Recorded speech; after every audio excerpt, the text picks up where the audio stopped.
Welcome to Creative Piecemeal. I'm Tammy Takeishi, a board-certified music therapist. Join me each week as a new guest from across the fine and creative arts spheres shares struggles, triumphs, laughs, words of wisdom, and more in authentic, thought-provoking, and inspiring interviews. Hello, and welcome to Creative Piecemeal. Today I am joined by Hugo Award-winning author and New York Times best-selling author T. Kingfisher. She writes fantasy, horror, and the occasional oddities, including What Feasts at Night, Nettle and Bone, What Moves the Dead, Thornhenge, A House with Good Bones, and A Sorceress Comes to Call. And under a pen name, she writes best-selling children's books. She is on the show to talk about writing, all things creative, as well as her newest novel coming out in the fall of this year called Snake Eater. Also joining me today is one of my best friends and a huge fan of T. Kingfisher, my friend Rita. Hello to both of you all. Hi. Hi. Delighted to be here. I'm so excited to be here. Thank you. Thank you. This is the first time I'm having a co-host, so it's really cool. And I'm really excited to have this adventure as we chat and get to know T. Kingfisher, aka Ursula Vernon, if you're a fan of her children's books and comics. Co-hosts are great because when you suddenly run out of something to say, the co-host can jump in, and believe me, they're the best. Nice. I'm not really known for not running out of things to say, but it's good to have. So we're going to start with who or what inspired you to become an author? Well, I was a big reader as a kid, and I loved books about talking animals, but this was the olden days, by which I mean the 80s. So we did not have, warrior cats and the one with the owls and all the others. We had basically Watership Down, and we liked it.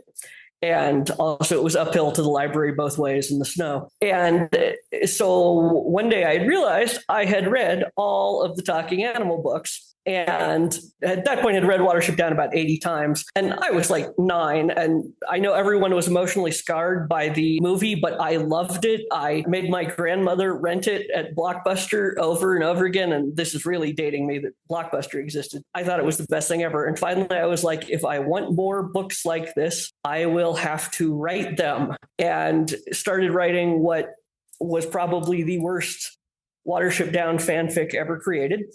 And that was basically the start. Nice. What is, and I know it's going to be like picking your favorite child, but what is one of your favorite books that you've written for children and one of your favorite books that you've written for adults? For children, I'm really fond of Castle Hangnail, which is a story about a very young witch who inherits a castle, and she is supposed to be its wicked witch. And it was just a lot of fun to write, and includes things like a ceremony called Worm Rise, where a bunch of moles raise a giant earthworm from the ground and things. It was just fun. And for adults, I'm very fond of Sword Heart, which is a sort of very weird fantasy romance. The male lead is trapped in an enchanted sword, and it's mostly a book about one woman's quest to get a lawyer, but it was really fun. Nice. Rita, same question. What's one of your favorite children's books by this author and one of your favorite adult books? Okay, well, the first children's book I read by you was also Castle Hangnail, which I absolutely loved. Yay! So, and I don't know if you even, what you think of this, but the very first thing of yours that I read overall was actually a long time ago, this like pirated online copy of your first, what was it, like Plague Dogs? Black Dogs, yes. Black Dogs, sorry, Black Dogs. Plague Dogs is Richard Adams. We were talking about Richard Adams, so. Yeah, but Black Dogs, yeah. I read the first, before Castle Hangnail, I read the first the first book of Black Dogs and was like instantly hooked with your writing. And it probably wasn't actually a pirated copy, because long ago, a million years ago, I had put that online, and when Elfwood was doing which was an ancient website for those of you who were unaware. They had a fiction section, and I had it like all up on there. So you might have found it quite legitimately. It must have been that, but I remember I couldn't find the second one, and I was so mad. Fair. And of your adult stuff, I just read the new release because you just re-released it. I have it over here in this beautiful edition, Sword Heart. You can see how gorgeous, such a good job on that gorgeous the cover is, right? And that was lovely. And I've been rereading all of the like Paladin stuff too. So I've read those, and Nettle and Bone was also very fun. I really enjoyed that one. I enjoyed all of them, but those were I think, standouts for me. Yeah. And through the perks of knowing me, she has already devoured Snake Eater. Like, I think it took you, 6 hours to read it? She's a fast. More like 2. It's a short book. Is it a short book? I can't even remember how long it is now. It is shorter. Okay. Certainly more than a novella, because you write shorter books. Is your horror stuff considered full books, or are they considered novellas? It depends. The Sworn Soldier books, which are What Moves the Dead, What Feasts at Night, and coming out later this year, What Stalks the Deep, are novellas, and which is 40,000 words. And on at least one occasion, I was like 150 words over, and I was going through taking out individual words and making contractions and things to get it under the wire. And the rest of the horror has been novel length, which can vary from anything, 60,000 words to 90 to, 100 and something, I suppose. I usually find I fall right around 90,000 is like the nice spot for me with horror. But fantasy, I always think this is going to be a short book, and then it turns out to be 120,000 words or something. I'd love to talk about your writing process. Do you approach each project differently? Or do you approach each genre differently? Or is everything approached the same way and you're very methodical? I don't know if I'm organized enough to be methodical, but I have over the years I've written enough books that I've sort of gotten a system down. I usually will start a book, write 10,000 words to see if it's live, for lack of a better term. And usually at that point, I'll be like, okay, I could write a book out of this. And frequently I would shove it in a drawer, and back in the olden days. Then I got an agent, and I would be like, now I'm just like, here's a thing. Can you find someone to pay me to finish this thing? I know there are people who write outlines. I fear them, because if I outline everything and I know exactly how the story goes, then in my head it's done and I don't need to write it, which is a problem when, they expect a book to be handed in, not an outline. I know plenty of authors who are great at outlining and it works for them. Wonderful. I am not one of them. So in terms of my process, I'll usually have 2, maybe 3 projects going at once, so that when I've written a bunch on one, and then I will be like, at the end of a chapter over and go, I don't know what happens next, or I'm a little bit out of steam on it, I will switch over to another project, read, the last half dozen pages or whatnot, sometimes read the entire thing. And then when I get to the end, I will know sort of what happens next, and I will write until I don't know what happens next. And then by that time, the other project is usually had long enough to sort of stew in the back of my head that I switch back over to it. And that mostly works for me. Occasionally, I will have a tight deadline or something, and it will be like, I must work on this project right here until it is done. But that's always sort of less than ideal. It's interesting because I too am a pantser. I've tried outlining. I really have. And I'm like, no, it's too freaking organized. I can't handle it. And I'm the same way. I like to bounce between projects. I write mostly for me, but it's that same feel. You get into a world and you get to a stopping point and you're like, okay, I have to jump to something else to keep the things stewing and cooking, Oh, yeah, yeah. And there's a common piece of writing advice that if you are, stuck or bored on a project, obviously there's something wrong with the project and you need to figure out what's wrong with the plot and all. And I think that probably is very good advice for people who don't have ADHD. But as long as you are able to come back and finish things, I am like absolutely skip to another project because I like most writing is methodical. I sit down, I write 1,000 words a day. It's my job.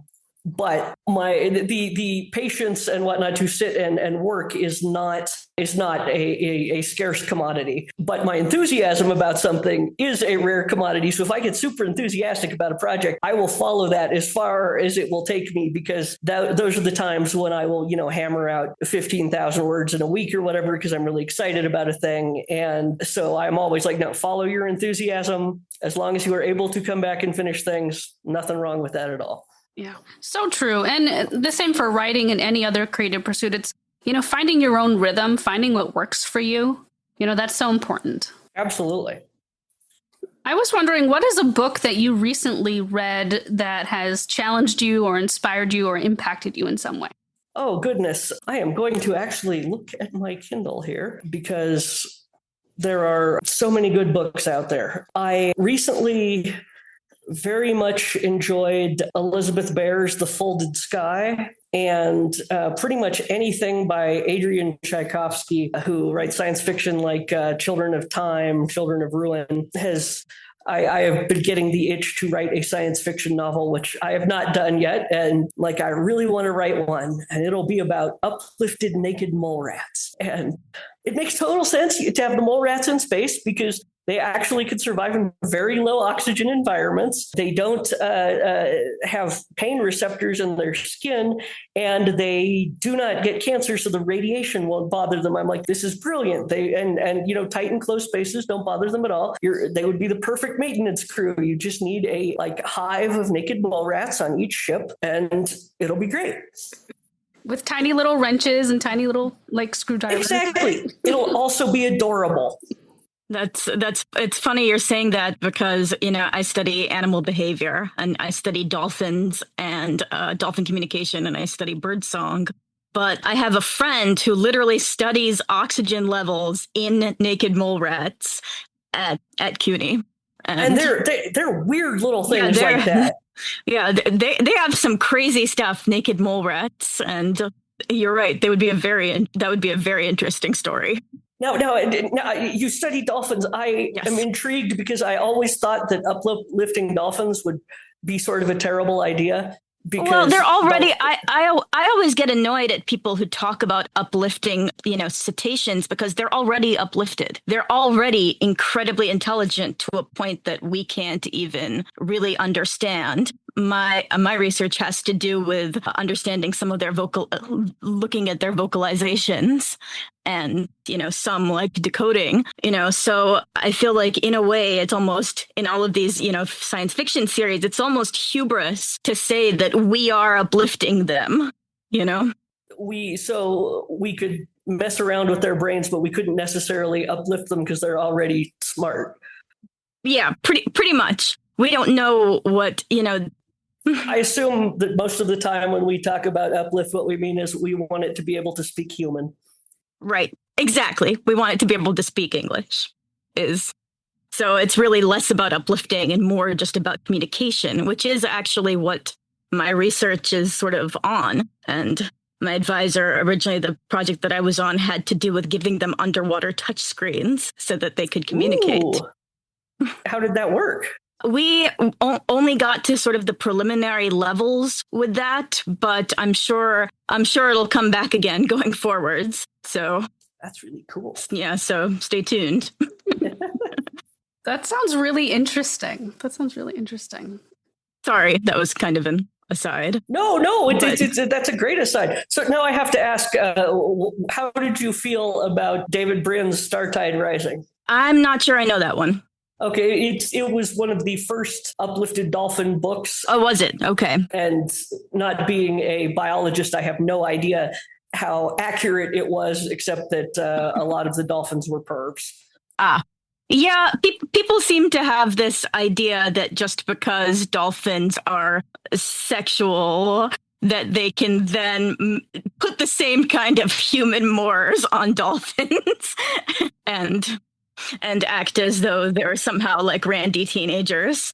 I'm not saying they're necessarily not, just that you talk about talking animals, and putting human morality on top of that can be tricky. Oh yeah, yeah. No, I'm sure that if our positions were reversed and you had a bunch of dolphins studying teenage boys, they would have a lot of opinions about it. That sounds terrible. Oh, goodness. Yeah, I was actually going to go in a certain direction because I have a few questions that I've wanted to ask you for actually a really long time. 20 years, just say it. 20 years, it's fine. Yeah. Because I originally learned about you and started following you through your art and, all of your amazing, animal-based art and, other oddities, as you call them, And I just wanted to ask you about the relationship between your art and your stories. That's a great question. It's actually really weird. The two halves are very separate in many regards. So when I was doing comics a lot, both for the children's books and for Digger, the webcomic, I would draw the characters first because I had to draw them. I had to know what they looked like, and I had to also know that I could draw them 80 million times. So repeatability was very important. But for the books, since I don't have to draw them, it's like that part of the brain does not fire at all. And I have no idea what the characters look like. The two halves of my brain do not talk to each other. If it's just a written book, then art brain is like, cool, I'll take a nap. People often ask which is more difficult. And in my experience, drawing or doing comics is much more difficult because in a book, if I want a scene to take place in a cathedral, I can write a paragraph that says they were in a cathedral. And if I'm doing a comic, I have to draw the goddamn cathedral like 10 times from 10 different angles, and it takes weeks. So having gone more to prose, I have to say it's a lot faster. Yeah, I'm not sure if that answers the question or not, but it does. I have another question about the art. Although if you say they're separate, then perhaps this is a theory that is just not true. But I know that your Clocktar books and the Paladin books and Swordheart all take place in the same world with these characters and these sort of settings. The Hanged Mother sect and the Temple of the White Rat and Aniket City. And I was just wondering, because I wondered when I first started reading about them, if they had any, if maybe Aniket City or the Clocktars had anything to do with like your gear world.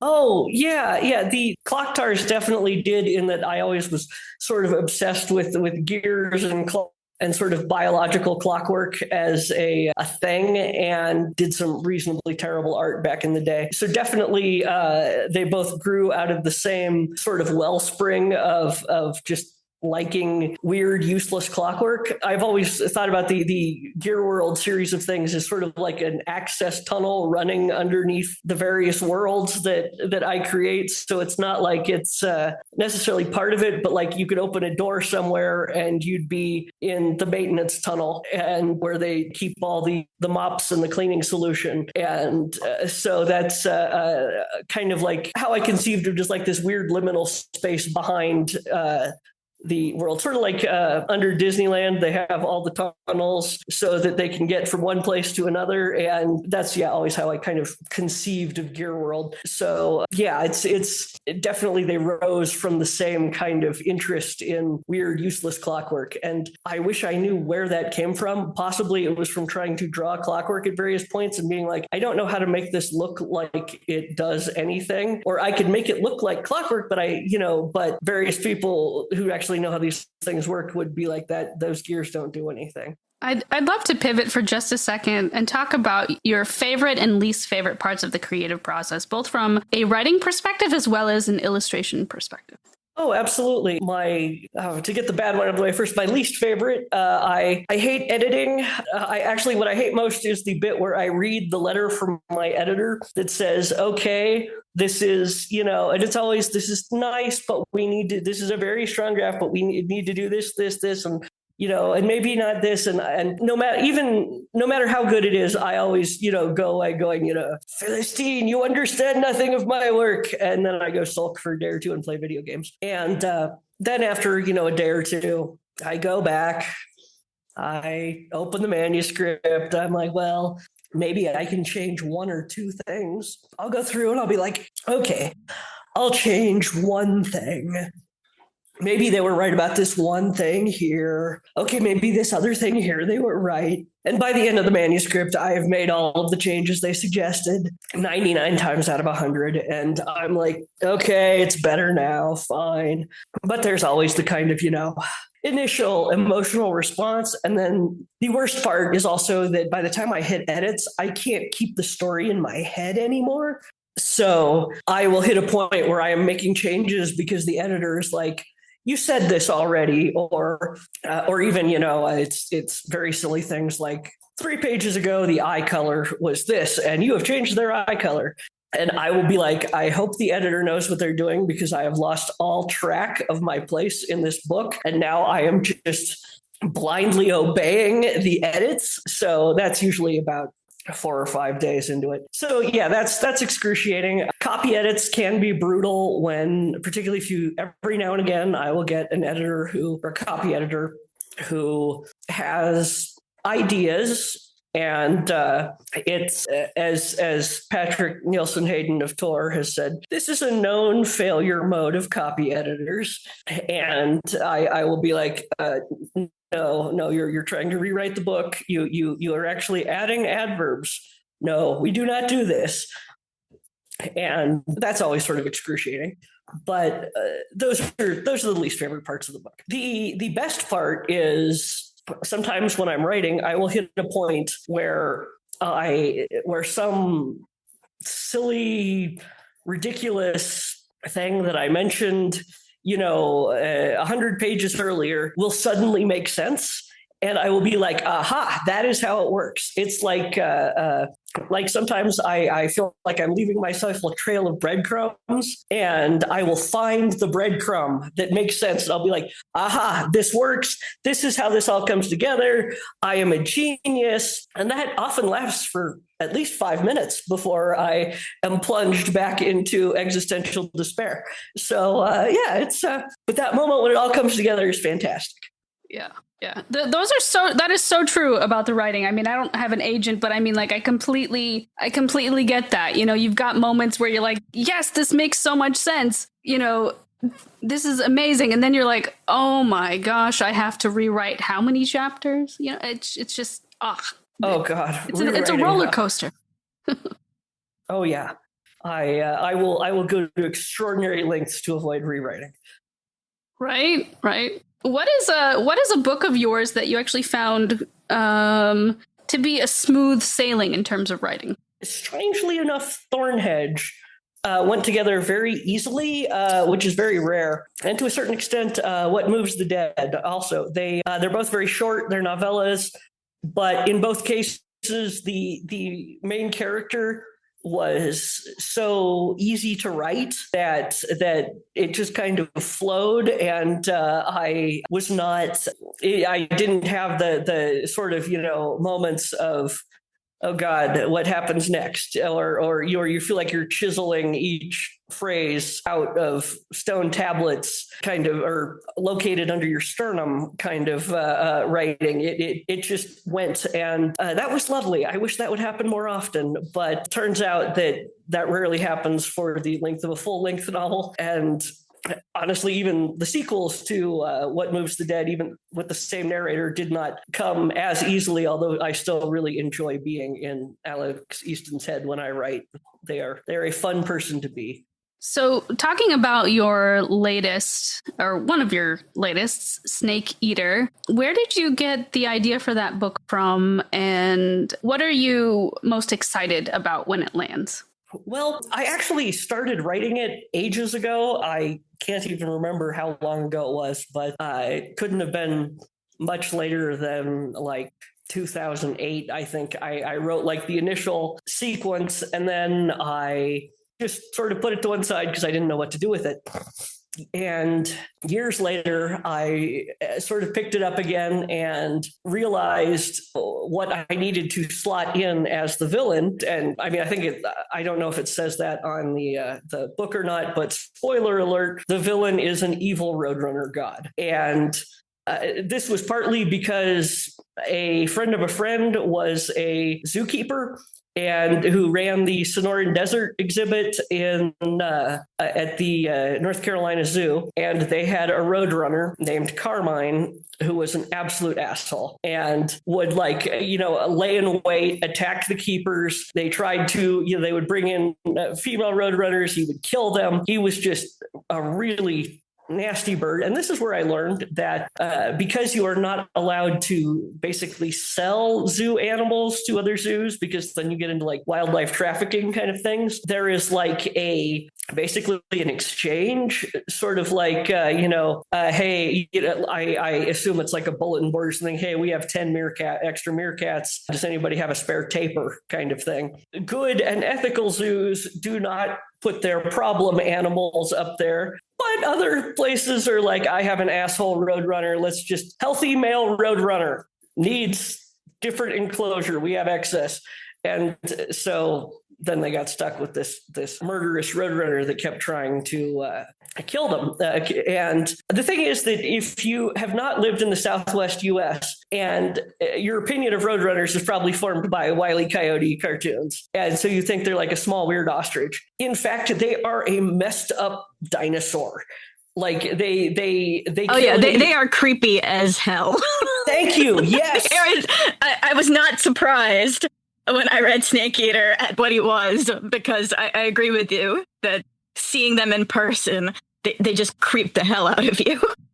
They are like weird little velociraptors with like a javelin on their face, and they kill and eat rattlesnakes is one of their major things. Thank God, because Roadrunner would have been a much worse title than Snake Eater. And the funny thing is, whenever I talked about this book at conventions and whatnot, any conventions anywhere but the Southwest, people would just be like, an evil roadrunner, okay. And but I would mention this in I live near Albuquerque, go to the convention there, mention it, and it would just be wall to wall people going, let me tell you about a terrible thing I saw a roadrunner do. It's like everyone has the story about how the roadrunner would lie in wait under their bird bath and then leap up and grab birds and run off with them, or eat baby bunnies in front of the kids and things. It was they are extremely freaky little carnivores, and I was like, this would be a great villain.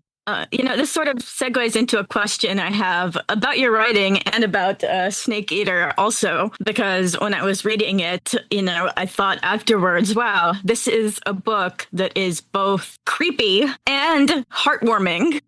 And it's a line that you seem to somehow take in your writing that's just, I feel is extremely unique. And I feel like Snake Eater almost exemplifies that instinct that you have. And I'm just wondering about the juxtaposition of those two almost genres by themselves. I'm honestly not sure how it ended up happening that way, that I became the heartwarming horror person. But I think it's because a lot of my characters mean well, and they are not, they're helpful. And my experience with most people is that, obviously there are plenty of bad people in the world, but for the most part, if you're dangling off a cliff, the vast majority of humanity is like, oh, holy crap, and grabs you and tries to pull you up. So most of my characters, I think, are just, decent people who are trying to help. And I think that turns out to be kind of heartwarming. And then the horror is the horror, because I come up with things that I didn't actually set out to write horror in the beginning. I was writing a lot of fantasy, and I kept having these elements that people would be like, okay, that's horror right there. And I was like, really? Oh, okay. So one day I sat down to try and write a horror novel, and that was The Twisted Ones. And I was like, deliberately, I will write a horror novel. And it's fun doing it deliberately, but a lot of times in the fantasy novels, I would just come up with an idea and then I would sort of follow it logically, and it would wind up in bad places. The example I usually use in one of the Paladin books, there is a warren of rabbits, and I was thinking, okay, what would be a neat little fantasy creature here? I haven't seen a rabbit hive mind. Okay, what would a rabbit hive mind look like? Well, okay, they'd be like, I don't know, telepathic or something. Okay, great. And then I was like, all right, but if they want to communicate with humans, rabbits don't have the vocal cords to talk. So, and I don't want them communicating telepathically because that seems hard. So how would they communicate with humans? Well, maybe they could selectively breed a rabbit with the voice box to do this as something sort of like a parrot or something. Yeah, that would kind of work. But that would be a really weird thing to breed. The rabbit's throat and neck and head would be very strangely shaped to be able to make these kinds of sounds. And obviously, it would probably be really top heavy because of that. So maybe the other rabbits just drag the speaker out when it needs to talk to them. And of course, when it talks, it's going to sound like rabbit vocalizations, which is mostly the sort of horrible scream. And anyway, it all followed very logically. And I wasn't trying to make anything super messed up, but I got there, and even the characters in the book are like, that is messed up. Yes. So a lot of my fantasy horror is sort of like that, where I just started with an idea and then things happened. Taken to its logical conclusion. Exactly. Yes. And a cry that I used to tell my editor all the time, but it's logical. And my editor would be like, yes, it is.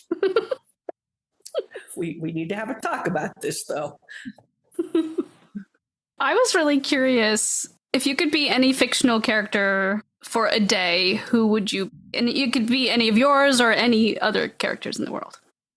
I would probably like to be Nanny Ogg from Terry Pratchett's witch books, because she is the one who always seems to be having fun. Being Granny Weatherwax would probably be really hard on the psyche, but Nanny Ogg is just always having a good time, and I admire that. Rita, if you could be any character for a day, who would you be? Oh, God. I am now looking at my bookshelf to try and be like, which of all of those would be the most fun? Which would be the most fun? I am put on the spot. I can't even think. You can get back to me later. Come back to me. What fictional character would you be, Tammy? Yeah. What's weird is I've never really thought about that. I'm just usually the one asking questions here. Now I'm doing that thing where I look around my bookshelf. I really love classic literature like Shakespeare, and not that I want to be Juliet, but I just think it would be really interesting to be Juliet for a day, to experience that sheer dichotomy of turmoil and love and heartbreak all smushed into one. That is a fascinating answer. Thank you. You could not pay me enough to be a teenager again, but I admire your willingness to delve into that sea of emotions. Right? Giant soup of emotional turmoil. I mean, I certainly wouldn't want to go back to my own teenage years again. It's like, oh, thank God they're behind me. But a fictional teenager would be fine for a day. Rita, did you have any more questions regarding Snake Eater? Regarding Snake Eater, I don't want to put in too many spoilers into this since it isn't coming out for a while. But I guess just I was curious as to, you've mentioned that the Snake Eater is the villain, but he's not just a villain. He has a very complex relationship with the main character. Yes. And other characters in the book. And I was wondering, how that, because he's much more than just a villain. And I was wondering how that came about too. I am, for the most part, not a person who believes that all villains are redeemable and just have tragic backstories. And Snake Eater is, I think, alien more than anything else. Not necessarily evil, but a I mean, he's a different species inherently. Anyway, Snake Eater is, I wanted, part of it, his problem, I suppose, or his menace is that he does not really understand what the problem is. And because, I mean, he's not human and his priorities are not human priorities. And so he is not immoral. He is very amoral in that it does not occur to him that this is a bad thing he's doing, because it just wouldn't occur to him. He's a god. I mean, gods are like that. And he's a roadrunner. And roadrunners, if we have established, are little freaks. So between the two, I mean, he's just it's a case of horribly mismatched expectations running into each other. And I like stories like that more than stories where someone is straightforwardly evil most of the time, because evil is usually kind of easy as why is the villain a villain? Because he's evil. That said, in the last 10 or 15 years, I have definitely come around on the fact that one-dimensional evil people exist, and the sort that if I wrote into a book, I used to think that my editor, half of reality, I would be like, if I wrote this in a book, my editor would send the manuscript back and be like, no, this is cheesy. So I may start having more just generally evil people in books, because I am realizing that it's a problem. But for the most part, I think they are, the Snake Eater and the other characters want two different things and cannot really communicate effectively. And so it's just, the immovable object meets the irresistible force kind of thing. Oh, Tammy, I have an answer to your question now. Yeah?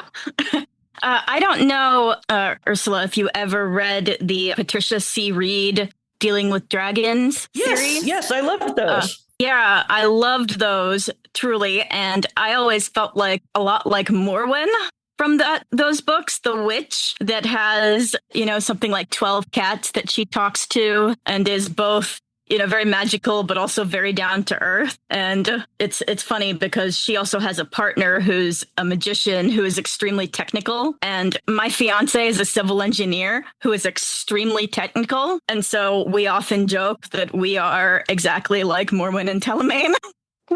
That's awesome. Those are great books. As a couple. Yeah. So definitely be Morwen from those, if I could. And I was fortunate enough to meet Patricia at a convention or two, and she is lovely. Oh, that's so cool. I went to the same undergrad that she did. Oh, cool. Actually. Small world. Yeah. For fantasy writers, I think. Getting back to the person behind the books, I was curious about I don't know how much spare time you have, but what do you enjoy doing creatively outside of illustrating and writing? I garden a fair amount, or at least I used to. These days, I pay a very nice young man to dig holes to put the plants in. But I lay out the garden, and I've just moved to New Mexico about 8 months ago. And so the first thing we did was rip out the very mangy lawn in the back and plant it full of native plants. And so I enjoy it. I like sitting out in the back and seeing various birds, and often running around with my camera trying to get photos of bugs and upload them to iNaturalist, because I am a huge fan of weird local species. And it occasionally, and since we have a biologist on the program here, I can appreciate the first time I found a bug in my backyard and I looked it up and discovered that we did not know what it ate or what its larva looked like. I was so unutterably horrified that I'm like, this is not a rare bug. This is a very common ass insect in my backyard. How can we not know everything about it? And all the entomologists I know broke into rising hysterical laughter and then went to the bar. But on some level, I feel like every species on Earth should have had a grad student assigned to it at some point. And someday when I rule the world. I'd agree with that. As a grad We're gonna student need studying animals. Yes, we're going to need a lot more grad students to cover the beetles, though. Yes, so much biomass. It makes me think of your book, The House with Good Bones. And Yep. I assume you're a fan of roses also, since you start a lot of the chapters with specific varietals of. It's actually the exact opposite. Really? I am largely detest roses because I fear them. We had multiflora rose in a property I owned, and which is a horribly invasive rose. You can't get out unless you have goats and a flamethrower, basically. And it's if you reach, I mean, it's giant thorns, smells nice, but you stick your hand in there and it's like sticking your hand into a blender. So suddenly I understand the slightly alive and will hurt you roses from the House with Good Bones. Yes. The house we moved into had several roses planted by the previous owners, and I took out 2 of them that were in bad shape, and there's some others that I am just sort of watching suspiciously, like, what are you going to do? But in fairness, they're easier in this climate. In North Carolina, roses got every disease under the sun because it was so humid. And in the Southwest, if you give them enough water, they tend to do a lot better. And they try not to take over the world there, right? Mostly. I still wouldn't trust them with a regular water source. Right. Sleep with one eye open. You never know what the plants are going to do. Exactly. It's not as bad as kudzu, though. So, Oh, yeah. Nothing's as bad as kudzu. Oh, God. I have had very well-meaning people try to tell me over the years, kudzu is edible. And I'm like, how fast can you eat a whale that is falling on you?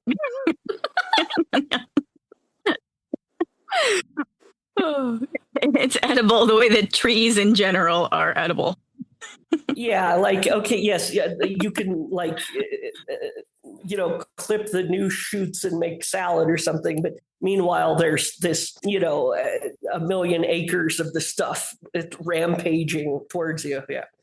Speaking of food, what is one of your favorite comfort meals? And part 2, do you ever find yourself craving any foods specifically when you write? Like, I'm a snacker. So like when I write, I'm always shoving food in my face.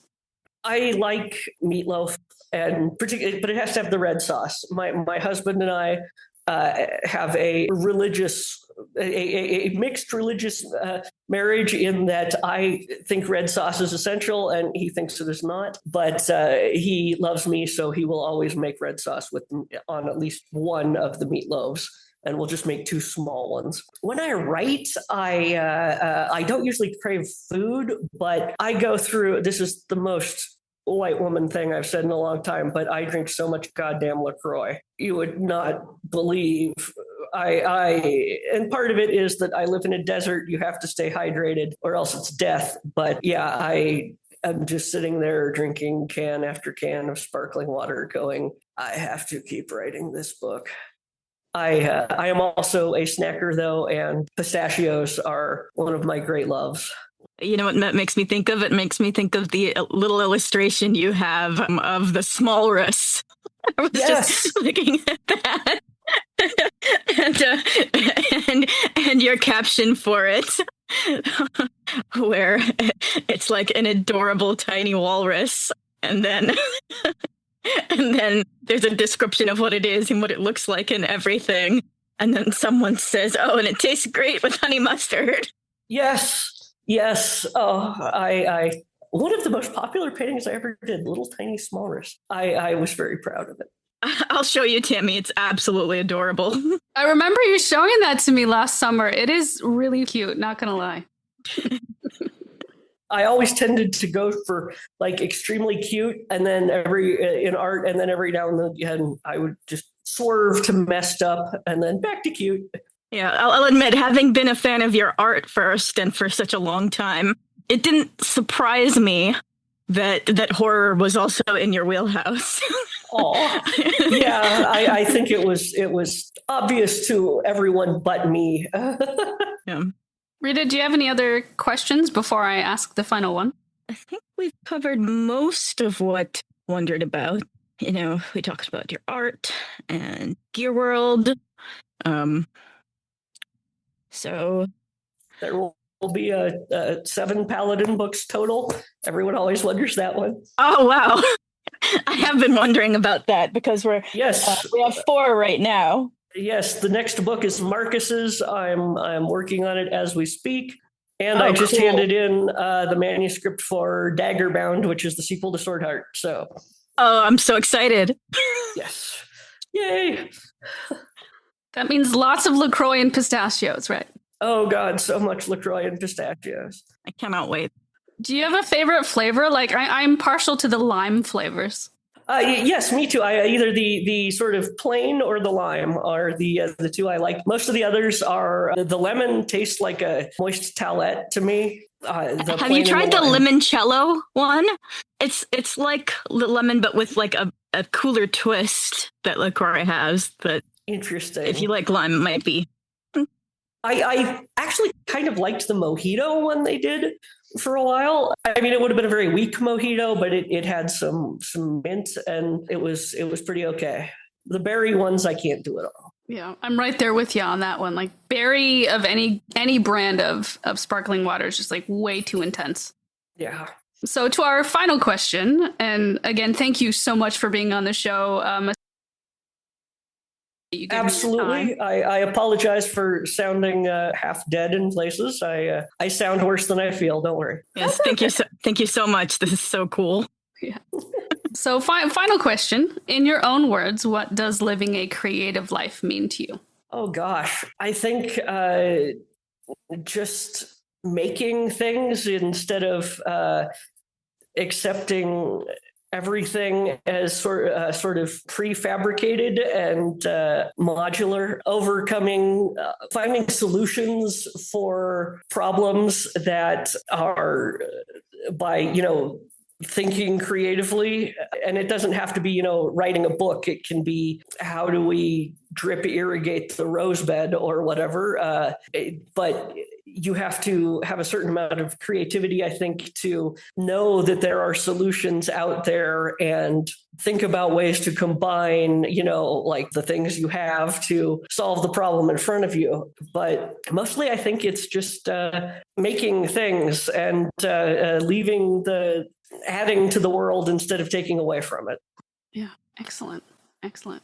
Well, T, thank you so much for being on the show. Listeners, check the show notes and, look for T. Kingfisher, aka Ursula Vernon's books wherever you get your books. Her latest, Snake Eater, coming out in November 2025, or depending on when you're listening to this, it might already be out. And thank you, Rita, for joining us as co-host. And as always, thanks for listening. Thanks for listening to Creative Piecemeal. We hope today's episode left you feeling inspired. This podcast is independently created and produced by the host, Tami Takaishi. More details about today's guest can be found in the show notes, along with links to the podcast's socials, merch store, and ways to support arts organizations AHA Broadway and New Normal Rep, both near and dear to Tammy's heart.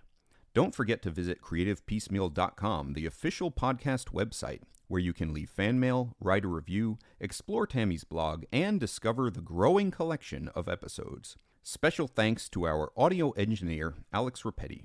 Additional narration by Dante Jace. Let's keep celebrating creativity in all its forms.